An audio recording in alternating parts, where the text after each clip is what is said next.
subscribe to my channel.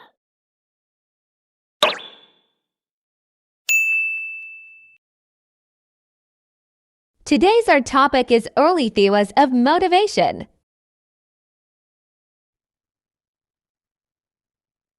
अच्छा, आगे आप देखो उन्होंने यहाँ पे आपको क्या बताया, उन्होंने एक स्टडी बताई हुई है यूएस एम्प्लॉयज की। उन्होंने कहा थी अगर हम ओवरऑल स्टडी ये देखिए, उन्होंने कहा अराउंड 68% आगे हम अगर हम बात करें they are disengaged employees, right.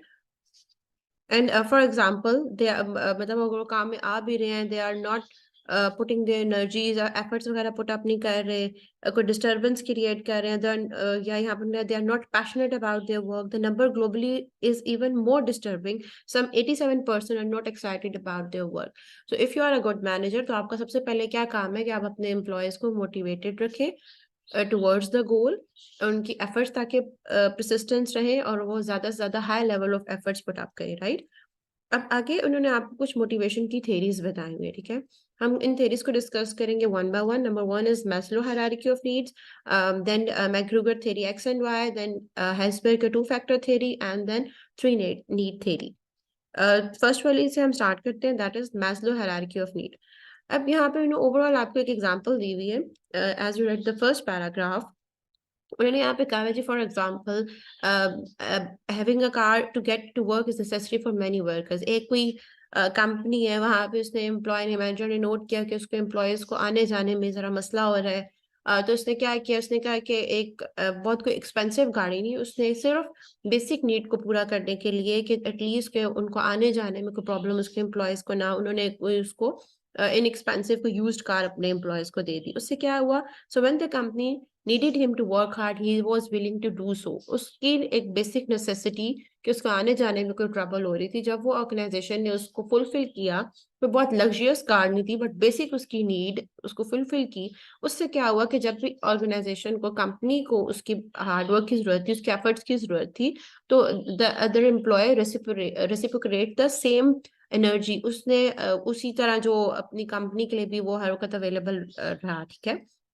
यहाँ पे उन्होंने आगे बताया हुआ, उन्होंने कहा जी सबसे जो ओल्डेस्ट थ्योरी की हम बात करते हैं मोटिवेशन की, या सबसे जो मशहूर थ्योरी है वो इब्राहिम मैस्लो की थी, that is known as hierarchy of need theory. इस थ्योरी ने क्या कहा, उसने कहा जी मैस्लो ने क्या कहा दैट अगर हम बात करते हैं नीड्स की, अ पर्सन जो उसकी जो भी हायरार्की ऑफ 5 नीड्स है, that belongs to a person, it is considered within every person, right. 5 उसने नीड्स की बात की। मे भी आप ये थ्योरी पहले भी पढ़ चुके हो। इसको हम देखते हैं ओवरऑल। उन्होंने कहा जी कुछ आपके पास फिजियोलॉजिकल नीड्स होती हैं, then we have some safety needs, then we have some social needs, and then we have self esteem, and then self actualisation needs. 5 उसने लेवल्स में नीड्स को डिवाइड कर दिया, ठीक है। तो क्या कह रहे हो, कह रहे जी सबसे पहले first of all you want some physiological needs. ये क्या होती है, basically those need that are basically required for the basic survival. जिंदा रहने के लिए जो सबसे ज्यादा आपकी जरूरी नीड्स है, फॉर एग्जांपल आपको हवा, पानी, खाना पीना, खुराक, शेल्टर, इस टाइप की नीड्स के लिए हम वर्ड यूज करते हैं, these are known as a physiological need, that are basic needs. या हम इसके लिए एक और वर्ड यूज करेंगे, they are known as the low level needs, जो बेसिक सर्वाइवर के लिए आपको जरूरी है। जब आपकी मैस्लो ने क्या कहा, उसने कहा ये जो 5 लेवल हैं, आप फ्रॉम बॉटम टू टॉप आप मूव करते हैं। जैसे आपकी फर्स्ट नीड, जैसे मैंने कहा फिजियोलॉजिकल नीड फुलफिल होती है, then you go for the safety needs fulfil होती है, then you go for the social needs, then self-esteem, and the last one is the self-actualization needs, ठीक है।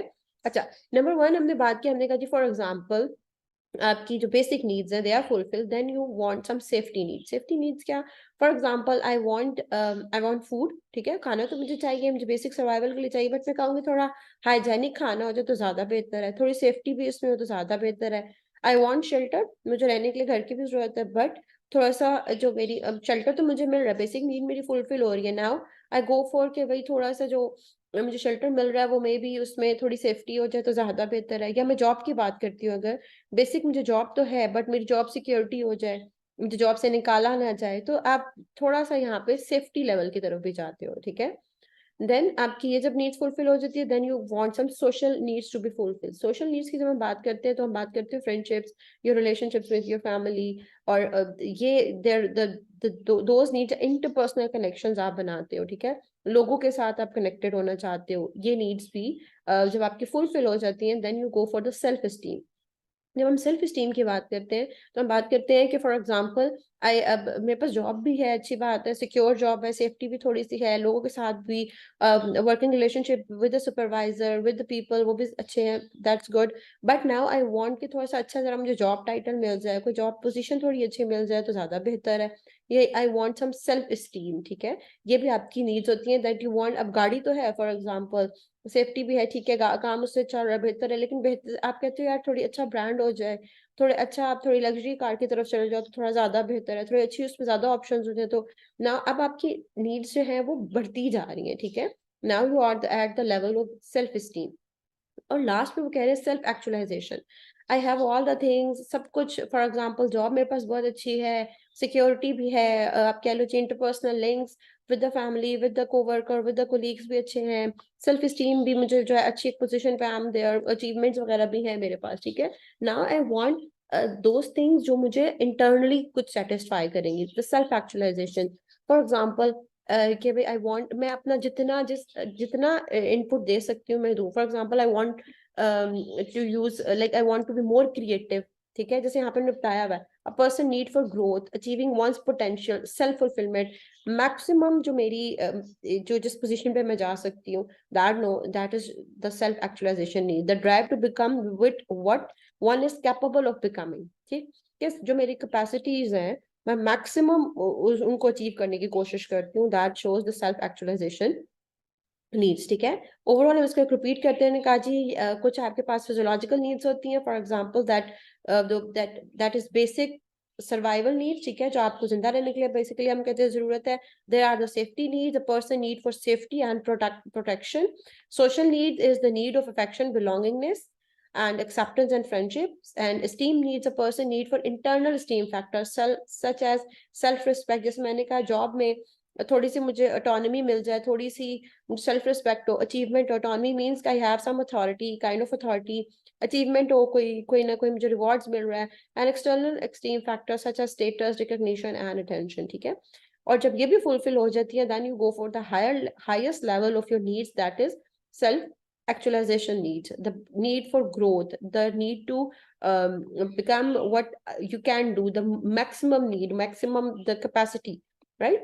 अब यहाँ पे देखो उन्होंने इसी को एक्सप्लेन किया, उन्होंने कहा जी मैस्लो ने क्या कहा, उसने कहा each level in the need hierarchy must be sustainable, satisfied before the next need becomes dominant, ठीक। As individual move up the need hierarchy from one level to next, in addition Maslow separated the 5 needs, जो मैंने अब ऊपर मैंने बात की थी, उन्होंने क्या कहा, उसने कहा टोटल 5 नीड्स है, लेकिन हम उसको 2 लेवल्स में डिवाइड कर लेते हैं। कुछ आपकी बेसिक नीड्स है जिनके लिए हम वर्ड यूज करते हैं लो लेवल नीड्स, कुछ आपकी ऐसी बेसिक नीड्स है जिनके लिए हम वर्ड यूज करते हैं हाई ऑर्डर नीड्स।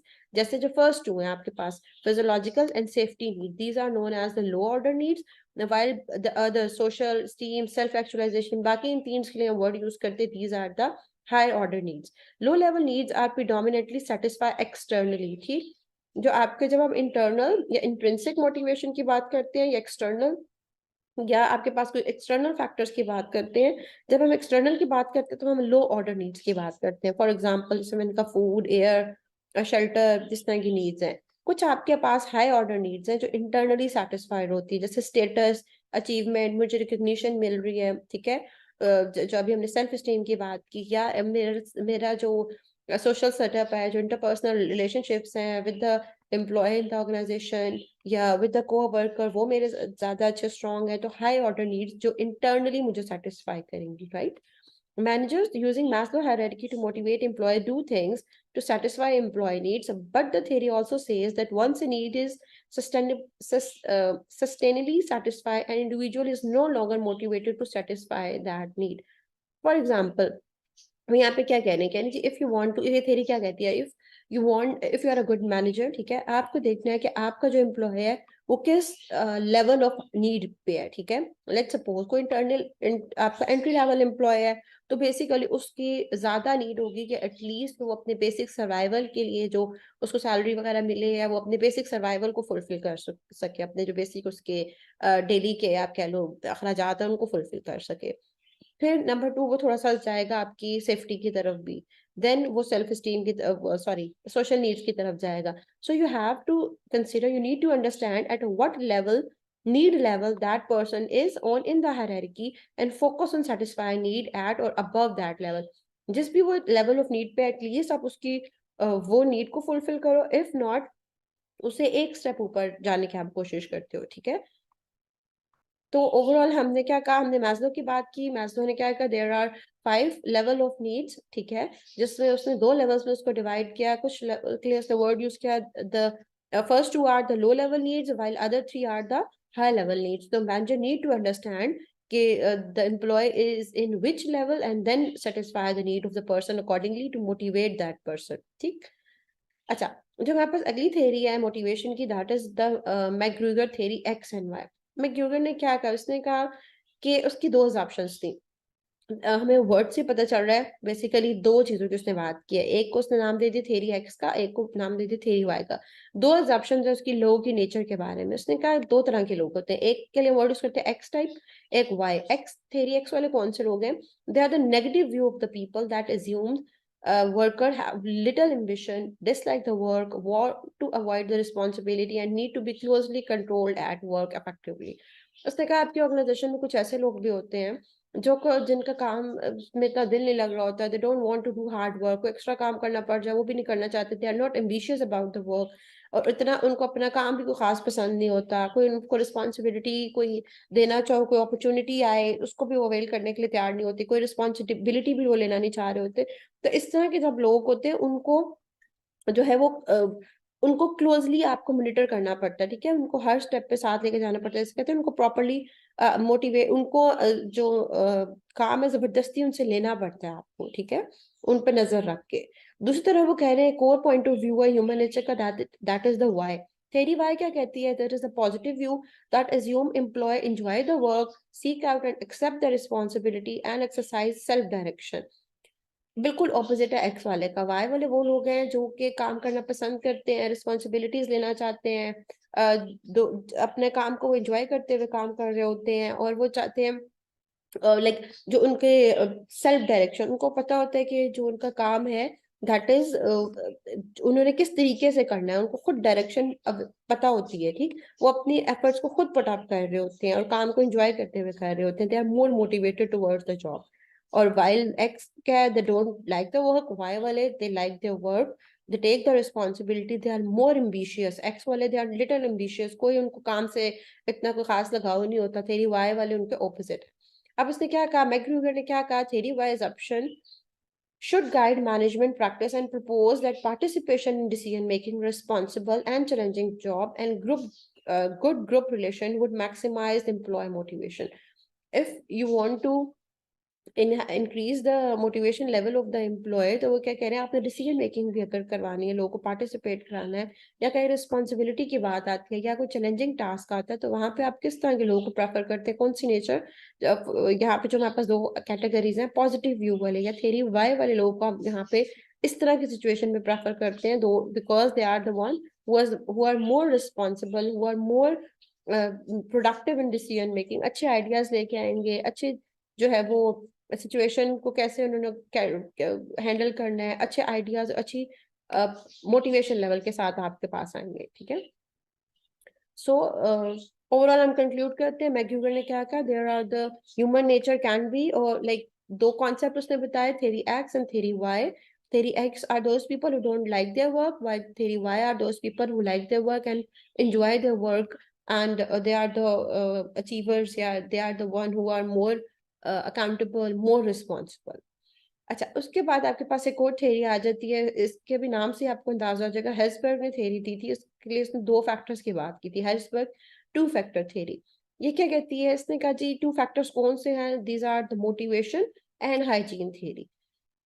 ओवरऑल इसने क्या कहा, इसने कहा देयर आर सम फैक्टर्स जो कि इंट्रिंसिक होते हैं। इंट्रिंसिक मीनिंग इंटरनली, जो फॉर एग्जांपल जो मेरी जॉब से मुझे सेटिस्फाई करेंगे।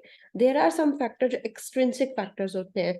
सपोज आपकी कोई सैलरी, आपकी वर्किंग कंडीशन है, एक अच्छा ऑफिस है, कुछ ऐसे फैक्टर्स हैं जो एक्सट्रिंसिक है। कुछ ऐसे फैक्टर्स जो इंटरनली मुझे मोटिवेट करेंगे। ठीक, अप्रिसिएशन, जैसे मुझे किसी ने अप्रिशिएट कर दिया, कोई ने कोई मुझे रिवॉर्ड दे दिया, कोई अचीवमेंट, कोई सर्टिफिकेट दे दिया। दीज आर द फैक्टर्स जो इंट्रिंसिकली एम्प्लॉय को मोटिवेट करते हैं। ठीक, अच्छा, यहाँ पे हम पहले इसको रीड बाद में करो, पहले यहाँ पे आपको ने बताया हुआ हेल्सबर्ग का जो मॉडल है। अच्छा, वो क्या कह रहे हो, कह रहे हैं कि there are basically two factors. एक लिए उसने वर्ड यूज किया मोटिवेटिंग फैक्टर, और कुछ उसने कहा हाइजीन फैक्टर्स है। हाइजीन फैक्टर में उसने कहा जैसे फॉर एग्जांपल सुपरविजन कैसी है, कंपनी की policy, employee relationship, working condition कैसी है, सैलरी कैसे है, मेरी जॉब जो है वहां पे वर्किंग कंडीशन सिक्योर है नहीं है, मेरी जॉब की सिक्योरिटी है क्या, किस स्टेटस में हो। ये सारे जो फैक्टर है इनके लिए हम वर्ड यूज करते हैं, these are known as the hygiene factors. ठीक है, कुछ ऐसे फैक्टर्स हैं फॉर एग्जांपल कि मुझे कैरियर ग्रोथ एडवांसमेंट है, हाउ मच ऑटोनॉमी रिस्पॉन्सिबिलिटी मेरे पर कितनी है, काम कैसा है, वर्क मीनिंगफुल है भी या नहीं है, रिकग्निशन अचीवमेंट मुझे मिल रही है या नहीं मिल रही। इस तरह के कुछ जो फैक्टर्स हैं उसके लिए उसने वर्ड यूज किया, दीज आर द मोटिवेटर्स। ठीक, मैंने आपको क्या कहा, इसके थेरी का नाम क्या है, there are two factor theory. Number one is the या इसके लिए एक और वर्ड भी यूज करते हैं, motivation hygiene theory. There are some motivation factors जो एम्प्लॉय को मोटिवेट करते हैं towards like doing the work effectively, and there are some hygiene factors as well। ठीक है, जब हम बात करते हैं, अच्छा ओवरऑल पहले इसको हम समझने की कोशिश करते हैं। वो कह रहे हैं जी अगर आप ऑर्गेनाइजेशन में बात करते हैं, आपको एम्प्लॉय को हाइजीन फैक्टर भी देने की जरूरत है, मोटिवेटर्स की भी कुछ जरूरत होती है। बट जो ये हाइजीन फैक्टर्स होते हैं, these are the basic necessity.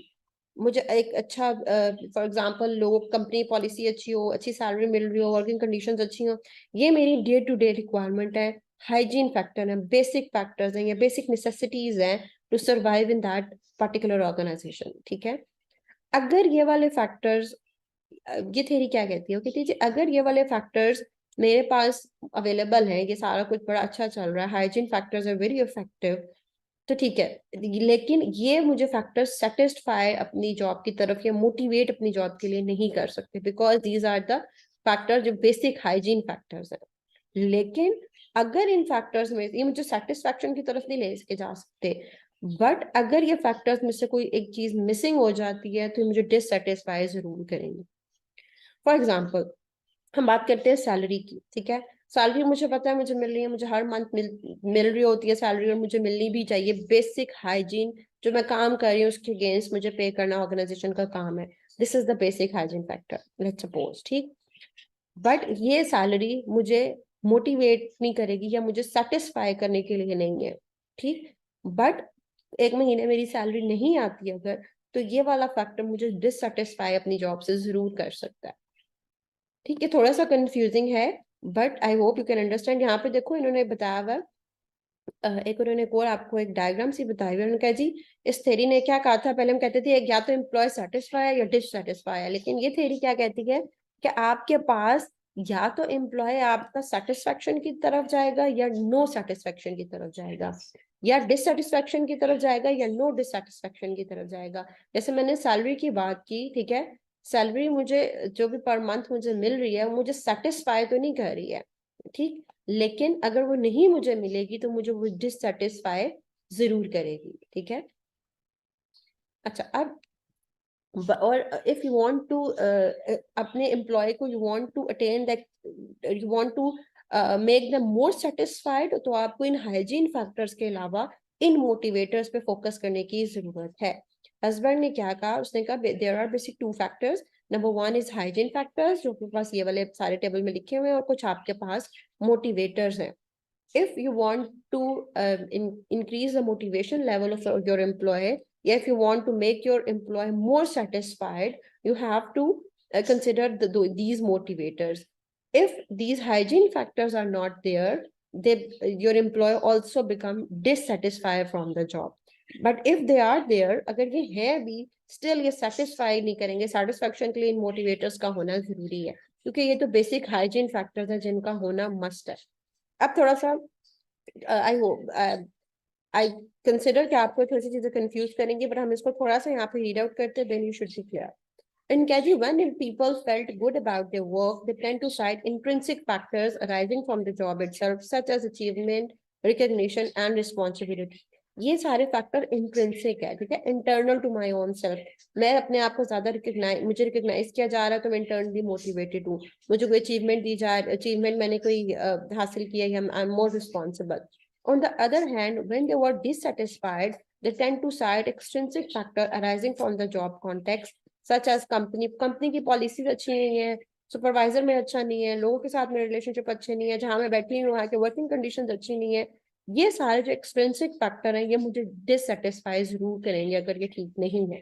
ठीक, यहाँ पे क्या कहा, उन्होंने कहा जी हस्बैंड believe that data suggested that the opposite of satisfaction was not dissatisfaction. ये वाला कॉन्सेप्ट इसने दिया कि हम स्टार्ट में कहते थे या तो एम्प्लॉय सेटिस्फाई है या डिससेटिस्फाई है. अब ऐसा नहीं है. Removing the dissatisfying characteristic from a job would not necessarily make that job more satisfying. वही मैंने बात की कि अगर आप हाइजीन फैक्टर्स में से किसी को निकाल भी देते हो, ठीक है, या आप हाइजीन फैक्टर प्रोवाइड कर रहे हो, तो इट डजंट मीन कि आपका एम्प्लॉय उन फैक्टर्स की वजह से सेटिस्फाई हो जाएगा. हाँ, बट आप हाइजीन फैक्टर्स में से कुछ अगर मिस कर देते हो तो वो डिससेटिस्फाई जरूर हो जाएगा. The opposite of satisfaction is not satisfaction and the opposite of dissatisfaction is no dissatisfaction. तो यहाँ पे इसने थोड़ा सा एक नया कॉन्सेप्ट भी दिया.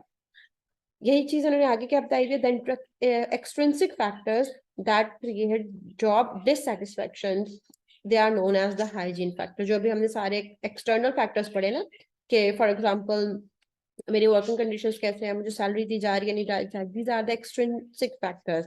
ये अगर जॉब डिससेटिस्फैक्शन क्रिएट कर सकते हैं.